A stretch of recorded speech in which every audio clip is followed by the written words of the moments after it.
Hello everyone, কেমন আছো তোমরা সবাই? আশা করছি তোমরা সব খুব ভালোই আছো আর আমরা আছি বেশ ভালো। মেয়ের স্যালাক্সটা শেষ হয়ে গেছে, ভাবলাম বাড়িতে তৈরি করেই খাওয়াই।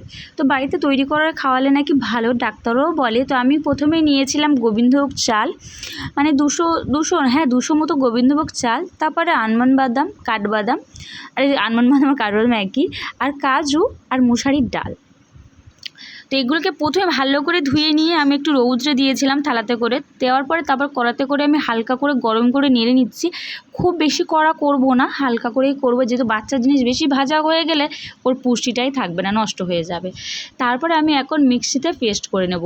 আমার মেয়ের এই ফার্স্ট টাইম যেহেতু বাড়িতে তৈরি করে খাওয়াচ্ছি, আর 6 মাস পরে এগুলো খাওয়াতে হয়। এর সঙ্গে আরও অনেক কিছু অ্যাড করে, আমি কিন্তু শুধু কয়েকটা 4টে জিনিস অ্যাড করেছিলাম, বেশি কিছু আমি দিইনি। যদি শরীরে শ্যুট হয় তাহলে দেবো, যদি শ্যুট না হয় ওই জন্য অল্প কিছু দিয়েই খাওয়াচ্ছি।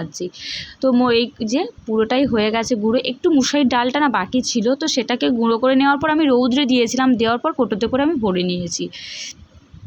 অনেকে এর সঙ্গে দুধও দেয়, অনেকে দুধ দেয় না, কিন্তু আমি এর সঙ্গে একটু দুধ দিয়েই খাওয়াবো, যেহেতু দুধ একটু দিলে না খেতে ভালো লাগে। আর খেতে না ভালো লাগলে আমাদের কি খেতে ভালো লাগে? বাচ্চার জিনিস ইয়ামি না হলে ওরা খায় না। তো যাই হোক, তোমাদেরকে দেখাই, দেখো, এই দেখো পুরো একদম মিহি হয়ে গিয়েছে, গুঁড়ো হয়ে। আর হ্যাঁ, বাড়িতে তৈরি স্যালাক্সটা না একটু গরম জলে ফুটিয়ে নিলে ভালো হয়।